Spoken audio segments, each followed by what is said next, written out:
You want more on the Avs? You got it. Honestly, does it really matter right now? That's the problem, right? No, just about anybody can get in front of a microphone and talk about hockey. How on earth do you get involved in something like this? It was kind of a fluke. It's funny that this podcast is going off the rails so quickly. This is From the Cheap Seats, an Avalanche fan podcast from 9 News. Seated in the conference room, here are your hosts, Steve Staeger and Geoff Sawtell. Guess who's back? Back again.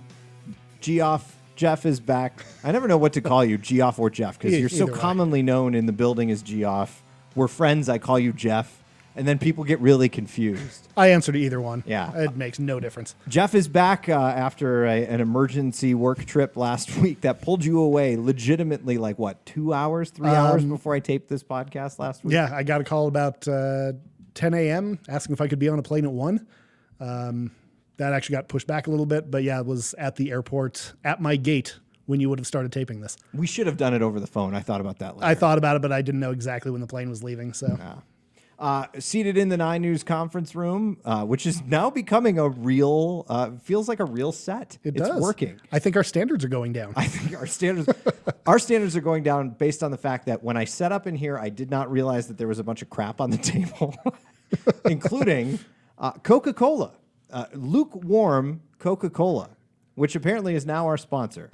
Coca-Cola, it was just sitting here. All guests on From the Cheap Seats receive a bottle of Coca-Cola. Is it cold? Probably not.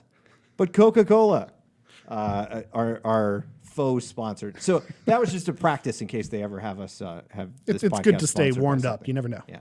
And I don't know. I mean, maybe Coca-Cola's listening and see how many times we can drop the name, right? No, I'm just kidding. Drop which name?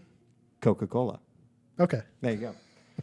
That smooth taste. Anyway, second week of the preseason is, I guess, just about to wrap up. The Avs get their first win of the preseason against Vegas, playing against a goalie that I really hope Vegas continues to play whenever they play the Avs, because for some reason the Avs seem to have Malcolm Subban's number. I don't know why, but they do. I'll take it. Yeah. Lighten him up. My boy Matt Calvert, my fan favorite, got the goal in that game that got everything going, got the floodgates open up, and the Avs win 4-1. A game you could only listen to on the radio, even here. But what a radio broadcast it was. Because we've been trying to get highlights to show people, because a lot of people, so we should get this out there so people understand how the regional sports model works. Because I think a lot of people are like, oh, you guys don't cover the games, you don't have your own highlights of the games.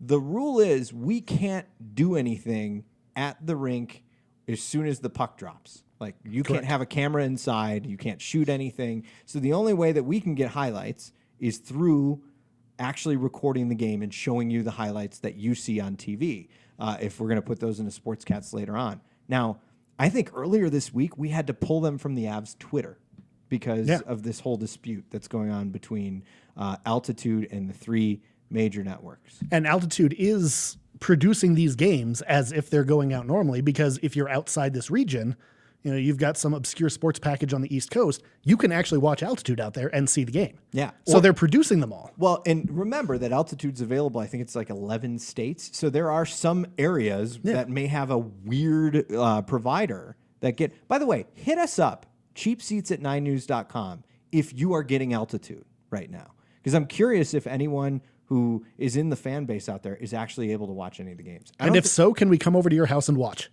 Can we come do a story? Also that. I just want to watch the game. When are they going to get this solved? I mean, and I don't want to pick sides, because obviously we don't really know the inside details of the negotiations. And it might also upset Coca-Cola.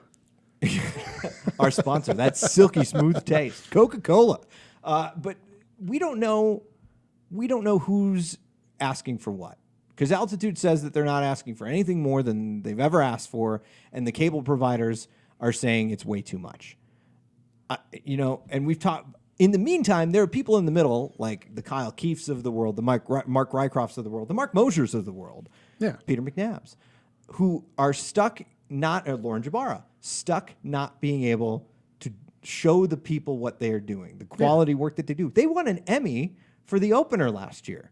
I was at the award ceremony. They do a good job. Mike Fox, their director, we know him quite well. They do a great job. No one can see their product. So if you are able to see their product, email cheapseats@9news.com, the email address that now works.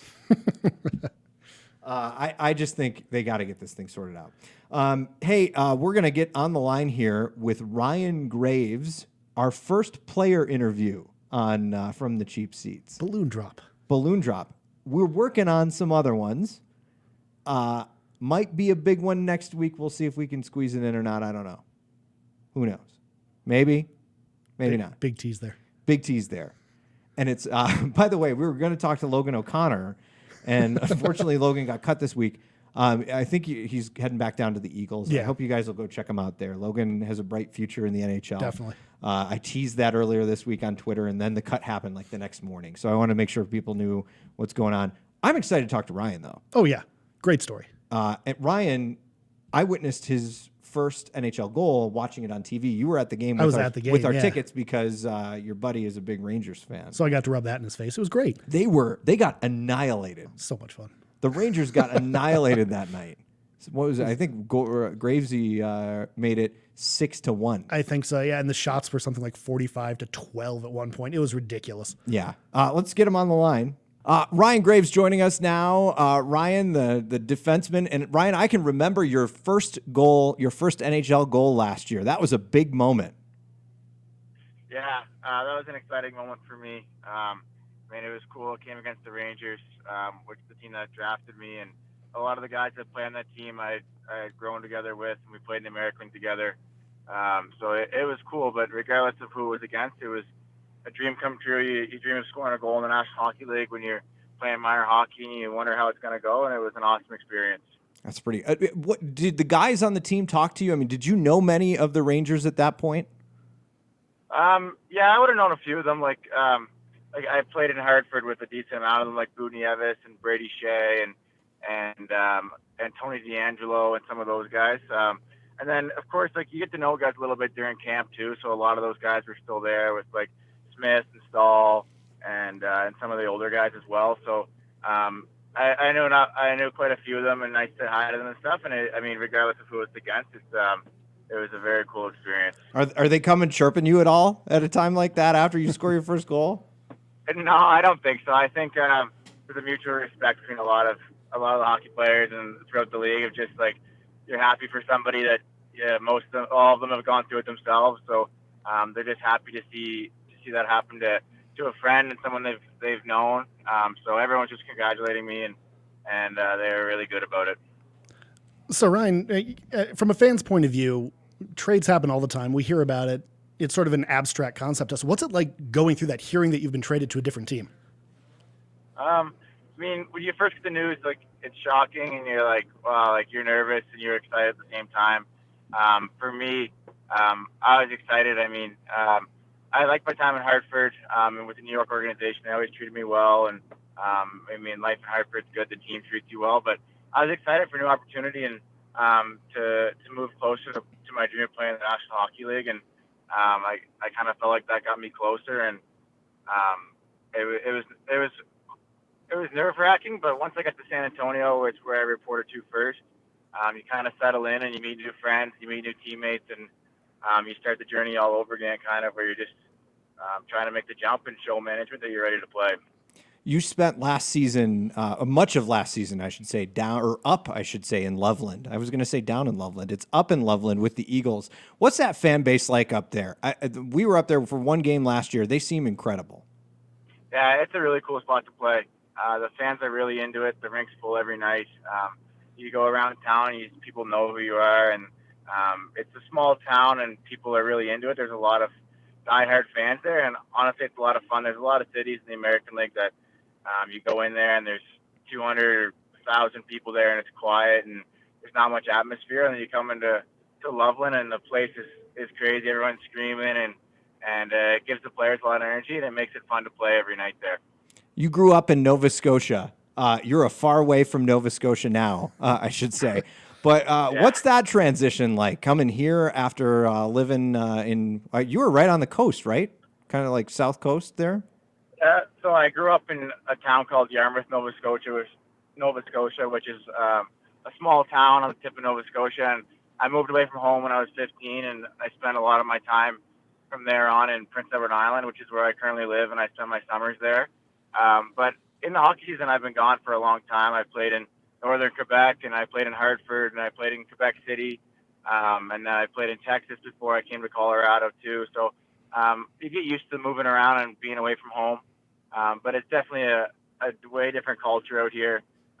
It's pretty crazy to see the mountains and things like that, whereas at home you're surrounded by ocean and beaches, and here you're surrounded by the Rocky Mountains. So it's completely different, and it's cool to be able to see it, and I feel like it's something that everybody should be able to experience in their life. Let me figure this out. Who are you rooming with? Are you with a couple guys on the team?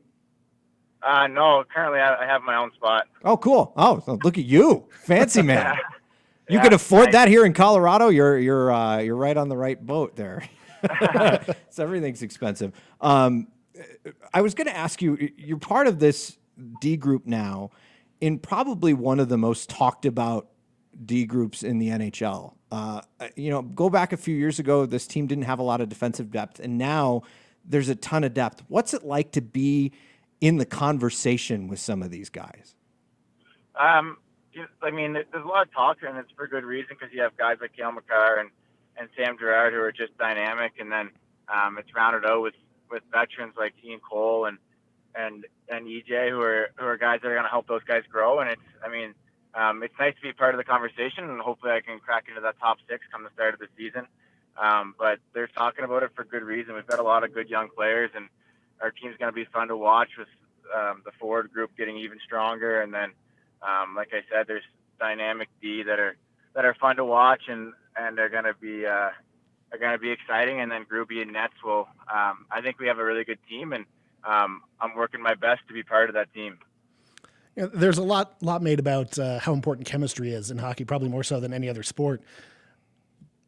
In your view, how much of a role does chemistry play, and how hard is it when you are playing for the Eagles, you get called up to the Avs? How hard is it to build that up on a quick turn? I mean, it's definitely important, but guys are really nice and they're accepting, and you spend so much time together that you get to know people really quickly. So you develop relationships, and then you start playing with somebody, you get used to their patterns and stuff like that. When someone's called up for the first time, the older guys are really good. They take you under their wing and they help you out with whether it be systems or just kind of talking with the other team or what they did in the situation, or just trying to talk with you and laugh with you to calm you down if you're nervous. So as time goes along, you build relationships with people, and it is important, and you see it on good teams that guys are so close and they have fun together, and it definitely translates onto the ice and creates a winning atmosphere. In the off season, I'm curious, did you change anything in the off season when it comes to conditioning and getting ready for things, knowing that this opportunity was going to be in your realm here come this season? I was just excited and hungry to get the season going again. I was here for pretty much half the season last year and got to be a part of a cool playoff run, even though I wasn't in the games itself. I was traveling and practicing every day, and so you're hungry to get back to it, and you don't want it to be the end of your life in the NHL. So you go into the summer and you're working extremely hard and you're doing everything you can. But as far as training, no, I didn't change anything. We have a good group that we skate with there, and I trust my trainer, and we work hard in the gym and on the track and on the ice. And I feel like I came into camp in really good shape to give myself the best chance to make this team. So honestly, I'm just kind of looking forward to getting things going. Do you have a nickname that you like to go by? I should probably ask you that. With the last name Graves, a lot of people just go with the simple Gravy. A couple of guys think it's funny. They call me Gravedigger, like the big monster truck. Ooh, I like that. So you get a couple of those and maybe a few variations on Graves. But the Gravy's the easy one, and then that has followed me around throughout pretty much my whole career, and I kind of like it too. You know what? From now on this podcast, you shall be known as Gravedigger. Does that sound good? Thank you. My last question for you, Ryan, is this season, I just saw a USA Today poll that has the Avs winning the Western Conference. I see the NHL Network talking about the Avs all the time. How do you guys manage that kind of pressure inside that locker room, even with a team that isn't a full roster yet? How are you guys dealing with the fact that everybody's talking about that this is going to be a big year? I think people put too much weight into like how much guys read the media and how much pressure they put on themselves. Guys have pressure on themselves every year, whether it's expectations or not. And I think guys are more so just excited to come into a year with a good team that they know that they can do something. And everyone's goal is to win a Stanley Cup and to go far in the playoffs. And that's kind of the vibe that's around the room, is everyone's just excited to get it going and to see how this team gels together with a few new pieces and to grow and get even better and to make a deep playoff run. And I think there's less nerves. There's more so excitement to get things started. Have you had conversations with some of the younger players? As we go through training camp, players get sent down to the minors, sent back to their junior league teams. Is there some sort of advice you've been giving people? Like, this is how you cope with that? I've talked to a couple guys that got sent down, and obviously I have relationships with people on both teams. So just kind of like, obviously I've been through it, being sent down and called back up, and you just tell them to stay positive and keep working and like feel good about yourself and the camp you've had. And especially some of the forwards that have been sent down there, the forward group is so strong here that even guys that have had good camps and deserve to play in the National Hockey League are going to be in the American League to start the year. But things change, there's injuries, there's trades and things like that happen. So it's important for any player just to make sure that you're not getting too down on yourself and to keep working, and eventually your chance will come. Well, Gravy, Avs Nation is rooting for you, man. I still will always remember watching that goal on TV and thinking that has got to be a cool moment in a guy's career to score his first NHL goal, especially defensemen. I mean, you guys don't get as many opportunities as the forwards do. So it was really cool to watch. You put the icing on the cake on a great game. You had a great season last year. We look forward to watching you this year. Thank you for taking the time. My pleasure. Thanks a lot, guys. Ryan Graves, take it easy. Thanks. What a classy guy. Oh, great guy. And by the way, he shall forever now be known as Gravedigger. For sure. Yeah. A couple of things that we wanted to get into after the interview with Ryan Graves, and it's the thing that you and I continue to talk about week by week. By the way, good to have you back. Oh, thank you. Was Texas fun? It was. It's one thing I love about working where we do. This sounds like a corporate plug. Is how quickly we react to help our other stations. Our station in Beaumont got flooded. They had to clear out their building, and got a call at 10 in the morning and was on a plane by 5 in the afternoon going out. A couple of us from Denver, a couple of people from other parts of Texas from out on the West Coast. Just everyone sort of rallied around, gave them the extra people they needed to stay on the air when they really needed to. So I love being able to do that. What's sad is the company didn't replace you on this podcast, knowing that there was an emergency need. It was a short term. Yeah, but good to have you back. But one of the things that you and I keep chirping on is this Mikko Rantanen deal. As we sit here on Friday before the first week of the season, still no deal yet. I feel like it was 2 weeks ago now that we were talking to Ryan S. Clark on the night that Mitch Marner signed. Today Patrick Laine signed? Patrick Laine signed this morning.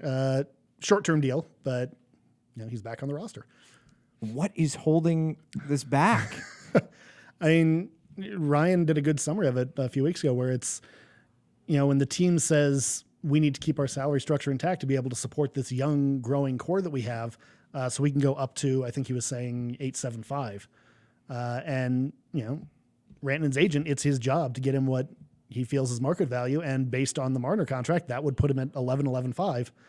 Or 10.5. That's a gap. And it also sounds like that this has a lot to do with length of contract. He doesn't want to sign a long contract because you don't know at that point in your career, you could be, those are your money-making years. And he may be locked into a contract during his money-making years. They don't want him to be able to do that. But I feel like the Avs have got to give up on that at some point. But you've got to do it in a smart way so that you're not managing the salary cap every year. Exactly. And that's the big reason I think why they're not budging on the money is if you're going to lock him up for 8 years, you want every penny you can get out of that.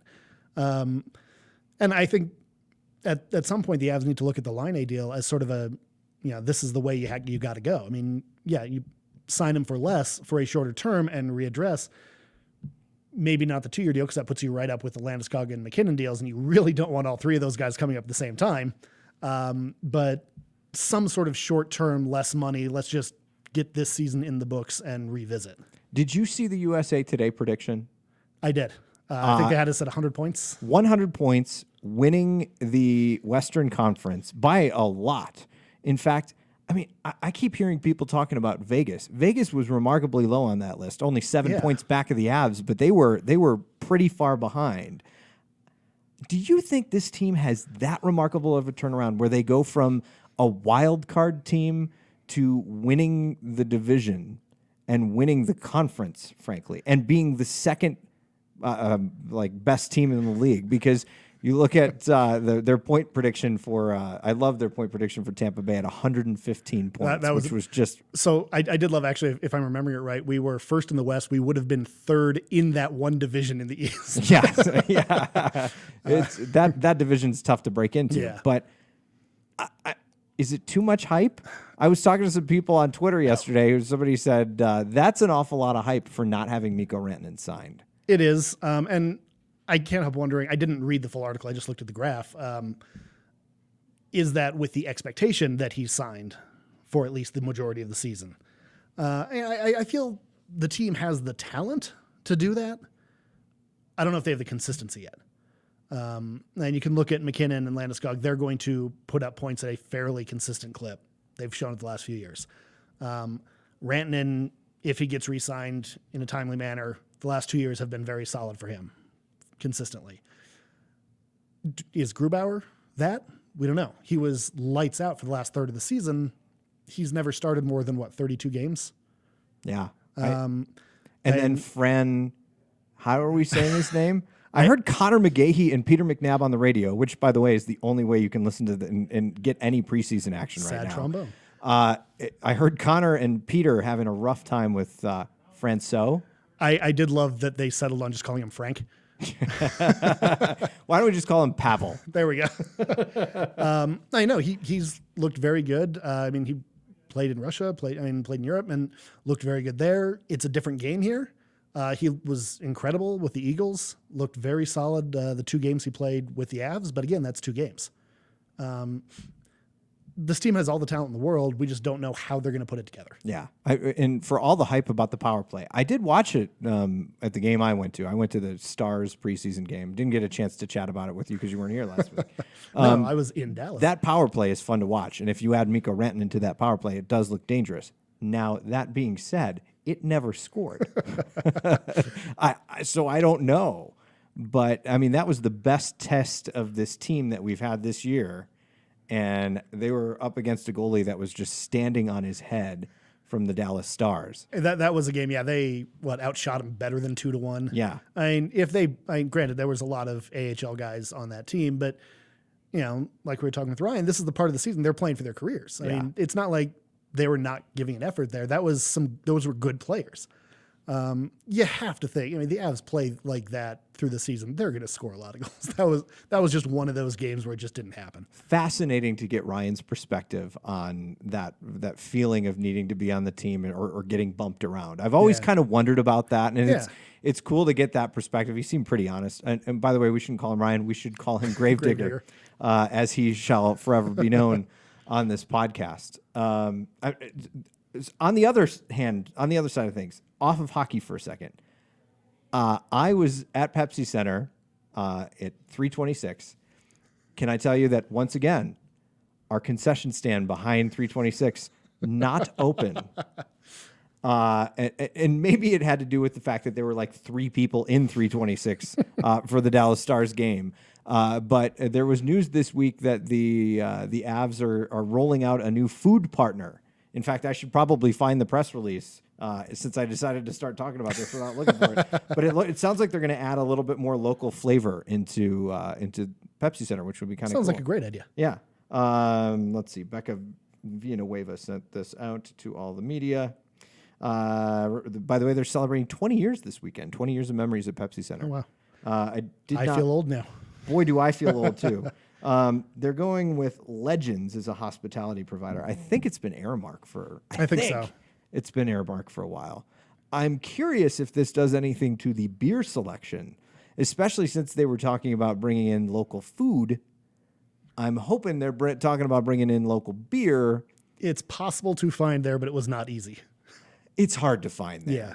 I mean, you've got to have the hoity-toity seats to get good beer. Or be willing to walk long distances in the intermission. The few times miss the first 2 minutes of the next period. The few times that we snuck onto club level and got a little good beer there. But no idea what you're talking about. We've never done that. So it should be exciting. By the way, the season starts on Thursday. Yeah. Neither of us will get to experience that. Then the next game is on Saturday. Neither of us will get to experience that. We have a station wedding here on the Thursday night.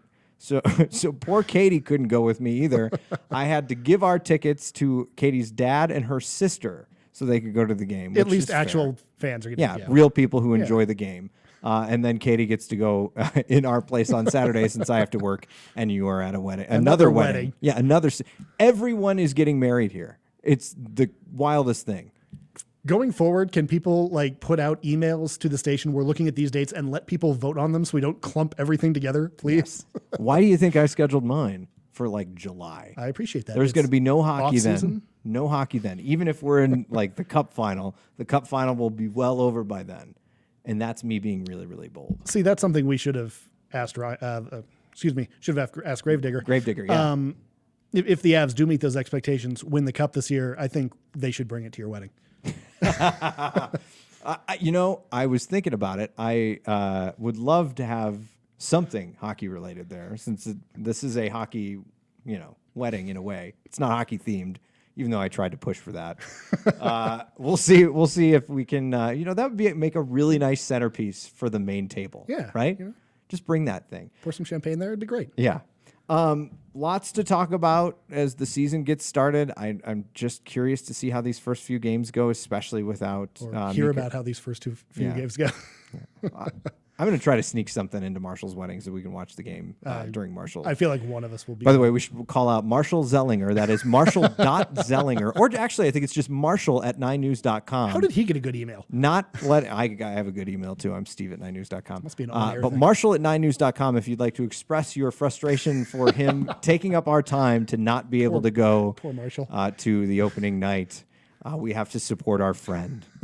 That's Marshall@9news.com.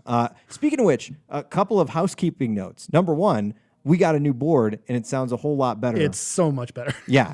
Plus, it has 4 microphone inputs, so now we don't have to crank the audio in your car if you're listening to this podcast anymore.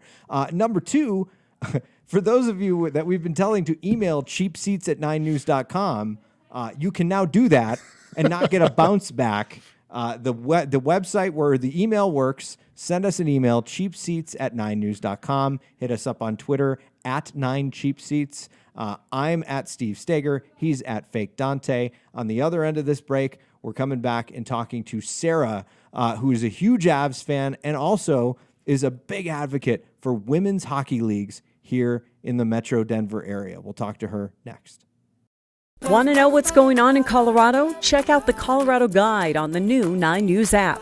We've got unique and interesting stories from what's happening in our state, plus the 9 things to do in Colorado this weekend. The 9 News app. Download it today. That was a great interview with Ryan Graves. Very thankful to have him on the show. First player who was ever on our podcast, which is awesome. Joining us now, an Avs fan that we've been dying to talk to for a while. You were one of the first people who responded to us, Sarah Speights. And I understand that you wish that you were here for the Ryan Graves interview. I do. Why? He's my favorite player. Yeah? Absolutely. How does Ryan Graves become your favorite player? Because he played less than half the season last year? Yeah. I don't know. I just think that he skates well. I like his energy with the puck. I like that he's big, but like I said, he can skate, and he's willing to go up into the play without sacrificing defense, which is one of my biggest frustrations with a lot of defenders is, who cares about defense? I want to score, which is not what a defender should be. Yeah. I mean, he had 3 goals last year, one of them being his first NHL goal, which we talked about a bit, but it was an awesome moment for the team. There's just something cool about seeing that moment for someone. It always is. Seeing the first goal for anyone is one of the most incredible experiences that you can witness. So let's hear your fan story. I'm curious how you got involved in Avalanche country. It's in your Twitter handle. You're at Avalanche Sarah. Yes. How did you get so involved with the Avs? It goes all the way back to 3rd grade, when my teacher at the time, we had a class assignment to write to a professional anyone, somebody who was famous, some sort of celebrity. And I was, I kind of knew about hockey. My mom was a big Avs fan because they had just come to Colorado fairly recently. And I chose to write to Peter Forsberg because he was her favorite player. And sure, why not? When I got the response, which I did not expect at all, I did not expect a response. I knew that I was going to be a hockey fan and an Avalanche fan forever because he not only sent me a signed photograph of himself, but a handwritten letter thanking me for all of our support. He took the time to write something. It wasn't like a 4-page letter, but it was still so meaningful. And he took 3 minutes, 5 minutes out of his day, and I was hooked. Perhaps this is why it's a good thing that I've made this fan transition that I've had, because I had the same experience when I was a kid, writing to a completely different hockey team. And I remember getting not a letter in return, but a team picture that's probably someone in the front office popped in an envelope and sent it back to me, which was still cool. And I still thought that was great, but I didn't get a signed letter. What did he say in the signed letter? Honestly, I don't even remember. My mom stole it immediately, and I haven't seen it since. It's in an attic somewhere or something like that. In one of her treasure boxes. Yeah. How many games do you get to every year? The most that I've missed since I've been a season ticket holder is 3 or 4. Okay, here comes the part where I ask you where you sit. Where are your seats? I am in 102, row Man, 11. making us feel like scrubs over here. Maybe not appropriate from the cheap seats. Well, no, it's okay. You have very nice seats. Yes, I do. Are you part of the kind of the fan club that hangs out before the game? Do you head down there? And how early do you get there? 5:30 for 5:30 for a 7 o'clock puck drop. Mm-hmm. The nice thing about my seats is that I get in half an hour before the actual doors open, so I can avoid the crowds. Is that a season ticket holder thing, or is that just a VIP thing? That's a VIP thing. Oh, it's VIP here, huh? Well, by that I mean if you're club or on the glass. Or schmancy. Uh-huh. Wait, you're on the glass? No, I'm not on the glass, but it counts because I'm behind the bench. My goodness. No, I wouldn't want to be on the glass behind the bench. We can't even see you from where we sit. I'm pretty sure. We're 326. We can't even see you. You are teeny tiny to us. I didn't even know you existed until I saw you on Twitter. No, there I'll was a wave next 102. Yeah, I was going to say, that's where the fancy people sit. Kidding aside, it's an awesome... So how long have you been a season ticket holder? This is my 5th year, I think. Somewhere around there. Very, very cool. Very cool. So along with that, you've gotten interested in hockey. Yes. Like playing yourself. Mm-hmm. Tell me about that. What made you think what they're doing out there is cool? I want to try that myself. Because I'm freaking crazy, apparently. Me too. You have to be to play hockey. You do. At least I'm not a goalie. That would be much worse. Yeah. No, one of my best friends, Elizabeth, who hangs out with us before the games and whatnot, who I met through Avs hockey, which is a fun fact. Honestly, one day we just decided, let's go skate around and see what happens. Had you ever been on skates before? Here and there throughout growing up, kids' birthday parties and all of that stuff. But Yeah, like the skate world with the music and the and the going around in circles. It's a lot different than that. Oh yes, it's much different. By the way, that completely playing hockey completely ruins those just skating around in circles because you can't do it anymore. It's not fun anymore. But so you start doing that. How do you get to the point where you get a stick in your hand and you're We took classes, found a couple of different people who were doing things geared towards women. Actually found the Denver Women's Hockey League, which I'm now a very large part of because they have been absolutely phenomenal and make it really, really easy for women to be able to pick up a stick and play. I don't even remember how I got looped in. I think we did an introductory event, and then there was a Pepsi Center skate that they sent an email out about, and Liz and I were like, I've been on skates 3 times in my life. Let's do this. And played a game at Pepsi Center, and I don't think we ever made it past the neutral zone because we were just going back and forth and couldn't skate any more than that, but... But you took the chance. Yes. I mean, that is an intimidating thing to do Yes. because people who play basketball, people who play baseball, football, that's all easy because you're just on foot. Instead of knives on your feet. You have knives on ice. your feet. What's it like to skate at Pepsi Center? Hot. Really? It is the hottest rink I have ever been in. Really? It is insane. Now, had you skated a lot before you went to Pepsi, or was this was like one of the first times? Like 5 times, maybe twice in gear. I'm like, cool, let's do this thing. And you would think it's such an open space. How is it so hot? Have no idea. Nope, no idea. Every time I've been there, don't hang out around the blue line. That is really bad. But really, it is such an experience to be skating there. If you're just skating, it's a lot different than playing a game. Like, you're going to die of heat stroke if you're trying to play a game there and you've never done it before. But just being in that building, and even when, for our purposes, we've got like 7 people in the stands, but even that is just awe-inspiring. It's incredible. The lights are on. Yeah. Music's going. It's great. Do you ever get that moment where you think about Peter Forsberg, the guy who wrote you that letter when you're skating around on Pepsi Center's ice? Constantly. Yeah. I had a moment where I was, one of my first live shots for Channel 9, which I actually put on Twitter last week, was at Pepsi Center, was on the ice at Pepsi Center.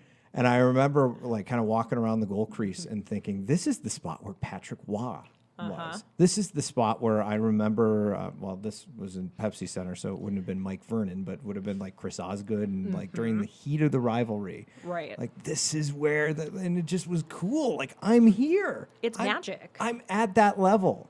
It's really something. It really is. So you got involved with it. Did you start playing on a team? Sort of. Not for a while. I think that I went about 6 months to a year before I started playing, and I wasn't doing hockey very seriously. Don't mind the vacuum cleaner coming behind you right now.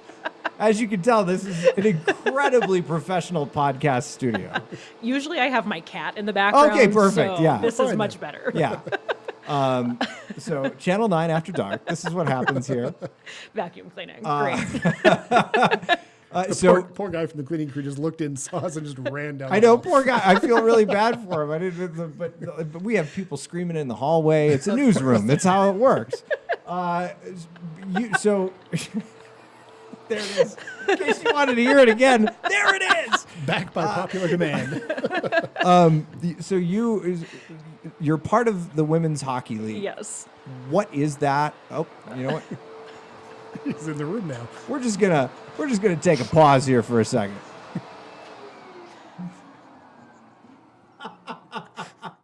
When deception and dishonesty become the norm, integrity means doing the right thing, even if it's the hard thing. If you've been wronged or see wrongdoing, email us at blowthewhistle@9news.com.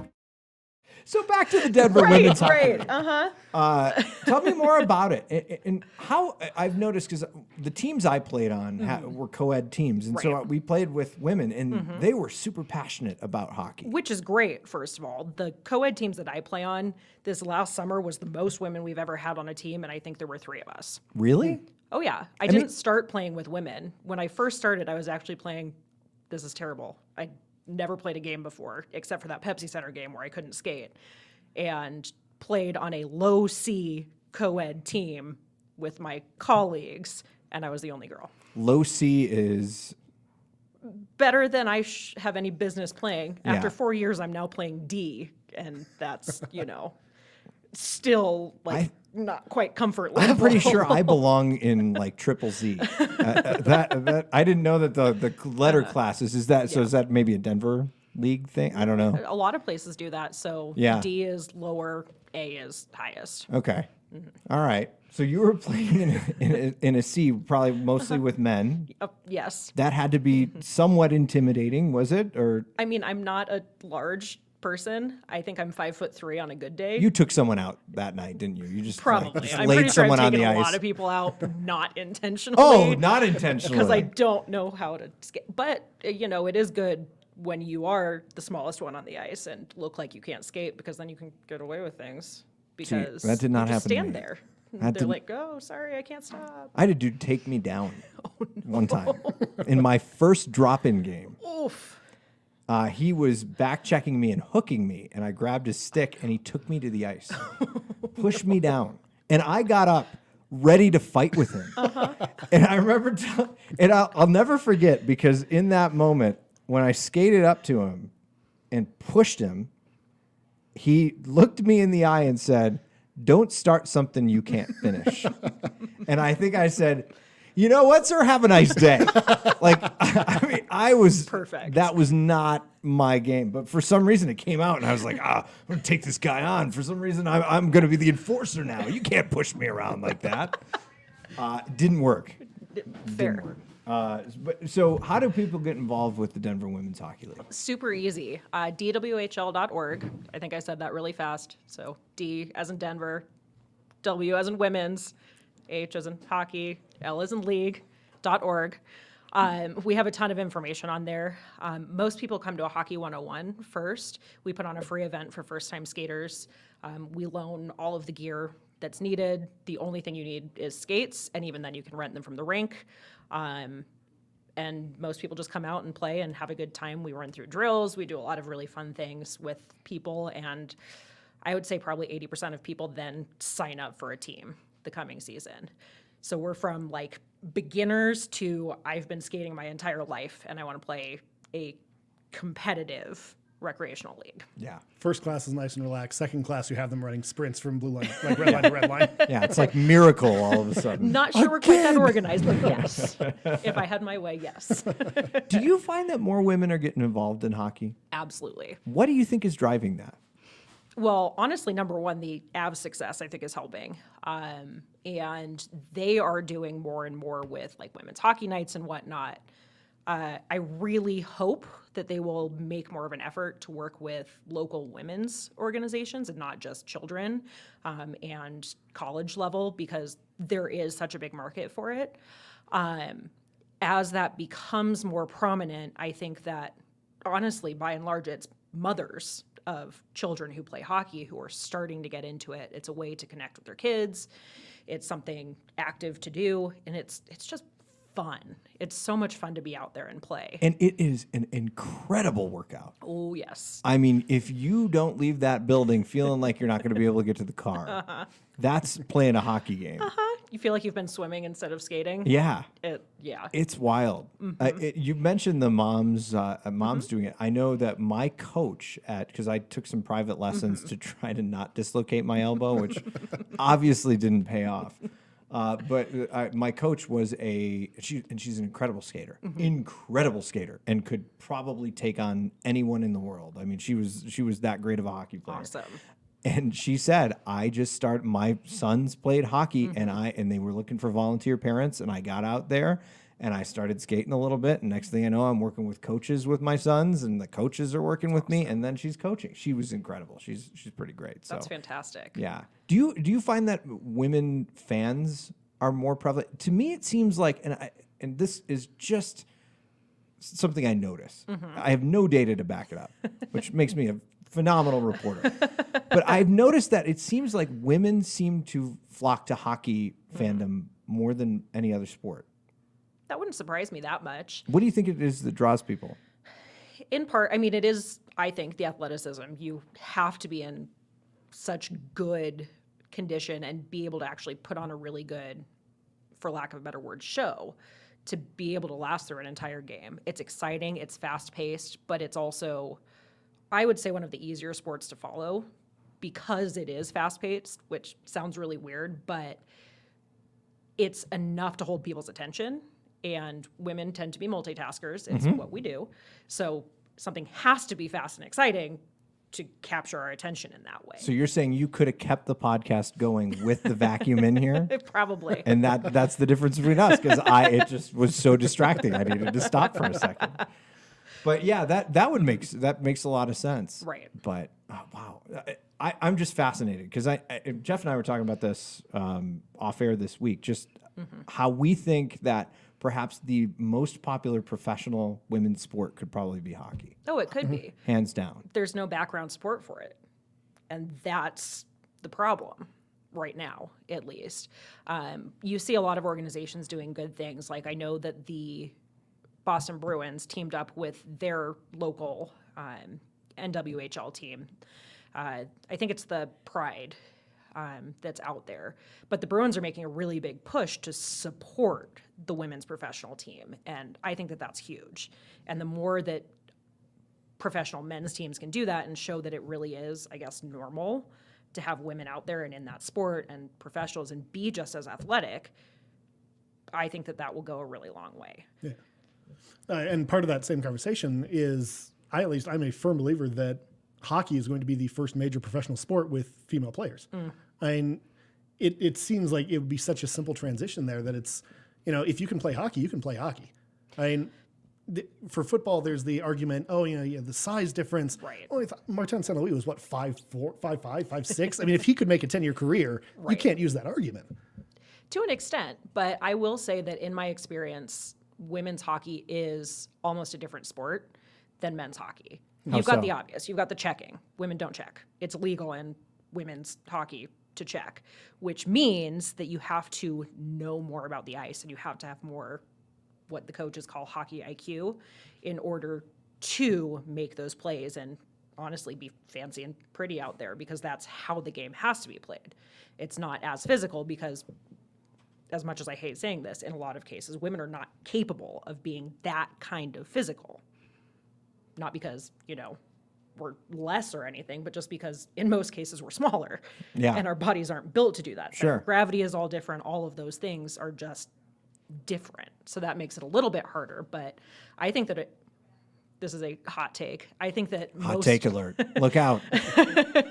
most women could probably outskate as far as dexterity, as far as, getting around the ice, and could outthink a male professional hockey player.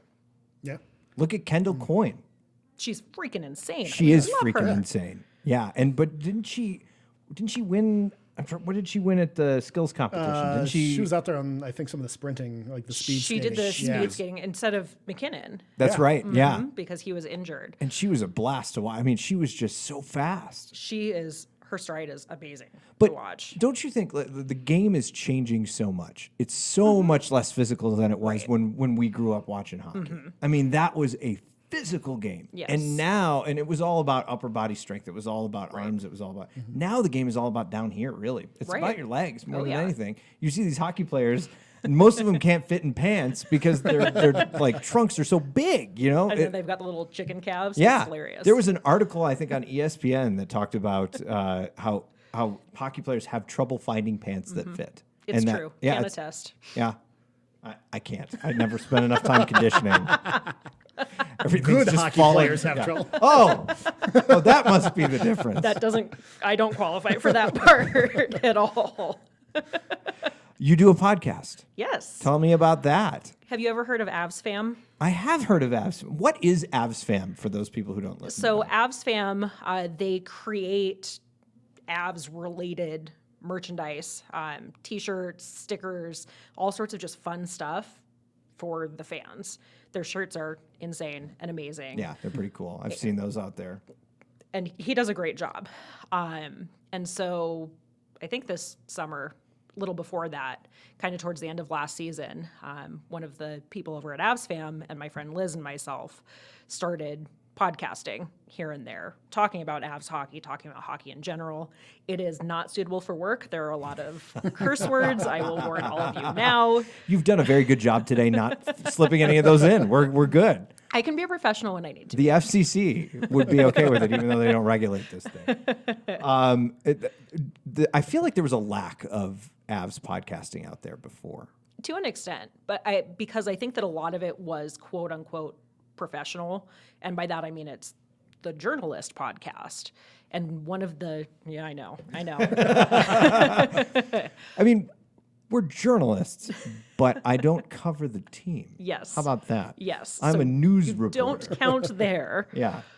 But it's different when it's a fan podcast, and it's different when you're hearing almost from the ice. And I think that that's what was so appealing to us when we started doing these things, is being able to talk about it on a very casual level. Like I said, lots of inappropriate for work words, because it's just about enjoying it and having fun and giving opinions and thoughts on the team that's not quote unquote colored by somebody who has made a living being alongside that team. Being a hockey writer. Exactly. Yeah. It changes your perspective and it changes your mindset to an extent. And just being a fan we have the opportunity to see the game in a different way, and we have the opportunity to interact with the players in a different way, and interact with the coach in a different way, and interact with everything to do with the sport in a different way. Do you think that misses a critical eye on the team, or do you think fans can still be critical? Oh, fans can definitely be critical. I remember last season, I feel like we were plenty critical last season. Oh, yeah. That middle stint of the season there, that was rough. Yes, it was. Yeah. Yes. And I will say, so for anybody who doesn't mind a few inappropriate words now and then, Okay. Colorado Hockey Podcast is the podcast. It's got a really cool Colorado-themed goalie mask as the icon. Liz and Cam and I tend to be extremely critical of some players. So, Not Ryan Graves, though. no, of course not. Gravedigger, as we've found out that he will now be known as Gravedigger on this program. As long as it's not gravy, because I think that's stupid. I called him Gravy earlier. Like while you were here, did you roll your eyes? You said Gravesy. There's a difference. Gravesy. There is a difference. Yeah. That's what he called himself, right? I think so. That was his nickname. We'll have to go back and listen to it again. Yeah. That part's acceptable. Yeah. But that being said, actually, yes, critical of Graves, critical of Liz's favorite players last year and for a long time were Kerfoot and Barry, and she's the first one. I know she is. How's she doing really right now? upset. Yeah. She's gotten over it for the most part, but it was touch and go there for a few minutes. But it's a business. She gets that it's a business. Yeah. But that being said, she's the first one to say when somebody messes up. In fact, I have to say this. So my very best joke that I have ever delivered of all time was about Tyson Barrie to Liz, because she's a huge Tyson Barrie fan. And he made a really good play on the ice, and he defended. He did. So I complimented him to her, and then a few minutes later, he flat out missed the puck and did not defend. And so I texted her, because we're terrible and we text her in games because we don't sit next to each other. And is she up with us, or is she in another fancy section? she's 4 rows ahead of me. Okay. Oh. Yeah, so she's even closer to the bench. Very hoity-toity. Yes. Very nice. Nice section. But so I texted her and made a snarky comment about it, and she came back. She's like, whatever, he did fine, whatever. He defended earlier. And I went, what, are you defending him since he can't defend himself? Nice. Nice. But I told Tyson that one, too. Oh, why He don't liked I? it. So you guys all have conversations with these guys. Yeah. Do you find that they remember things? I mean, Yeah. Yeah, I'm pretty amazed when we had Taylor and Adrian in here, and they were talking about just conversations that they have with these players. I mean, they make a connection. Yeah. That's one of the great things about hockey, too, and professional hockey that I don't, maybe it's just because I'm not involved in it, but I don't see in other sports, is that these players really do take the time to be people to their fans. And I think that that's really, really big and really important, and a huge part of the reason that hockey is growing in popularity, and it is something that a lot of people can resonate with. I'll let you get one more plug out, because I think it's an important cause for the Denver Women's Hockey League. Yes. If anybody who's listening to this wants to join, wants to try hockey for the first time, how do they Yes. get in touch? info@dwhl.org, or you can submit an inquiry through our website. Sending the email is probably the easiest. It is monitored by all 11 of our board members. We're usually pretty responsive. We have a new season that's starting, but we're always looking for sub players. So it's okay if you're brand new. It's okay if you've never been on skates before. Come out and join the Denver Women's Hockey League. And what do you say to someone who's sitting there right now and thinking, I want to try it, but I'm so scared? Come join a bunch of women doing it. That's the beauty of it. The Denver Women's Hockey League's mission is to provide the opportunity to play hockey in a really non-confrontational and safe environment. And I will say it is very different playing with women than it is playing with men. And I know that what holds a lot of women back is the thought of playing with men to start out with. But we're in a league with women where somebody knocks you over and they stop and they pick up your stick and they're like, here you go, because we're all out there just to enjoy it and to have fun. And no one's yelling at you and coaching you from the bench? I won't say that. That's my coaching So that style. still does happen? But it's usually like in a nice way. I've been coached an awful lot. I don't know how I feel about it. Sarah, thank you so much for coming in. Thank you so much for having me. We really appreciate your time. We'll be right back. Colorado is a sports state. The 9 News app puts all of our great stories in one place. From the pros to the preps, you'll find it all. Plus the latest Broncos update from insider Mike Quist. The 9 News app. Download it today. You know, at the beginning of the podcast, what we said was that we were brought to you by the lukewarm Coke that's on the table here. The Coca-Cola, I should say. The lukewarm Coca-Cola that's on the table. Perhaps this podcast, believe it or not, brought to you by Hoover. We're just landing all sorts of big sponsors this Bissell. week. Dyson. Although a Dyson probably doesn't sound like this. I don't know. It could. I mean, I don't make enough to get one to know, but... You know you're listening to an authentic podcast called From the Cheap Seats when you hear the vacuum in the background. Anyway, our thanks to Sarah for coming in and for dealing with that, because that was something that you don't get in a typical podcast studio. But I wanted to go through some feedback with our feedback music, because I love our feedback music. Not a whole lot. I heard from a lot of people who were talking about the Pepsi Vision interview last week. Someone mentioning that they were on the Nacho Cam the first time that they were at Pepsi Center. I mean, that's just rubbing it in. Yeah, I mean... We've tried forever. And frankly... With connections. I have to say, now I have Alex's number. I can text him. That thing's going to be up in 326 all the time now. If you want lukewarm nachos, come up to 326. So lukewarm, the chip will crack in half. I posted this USA Today projections for the league. Has the Avs winning the Western Conference with 100 points, winning the Central Division as well, obviously, if they win the whole conference.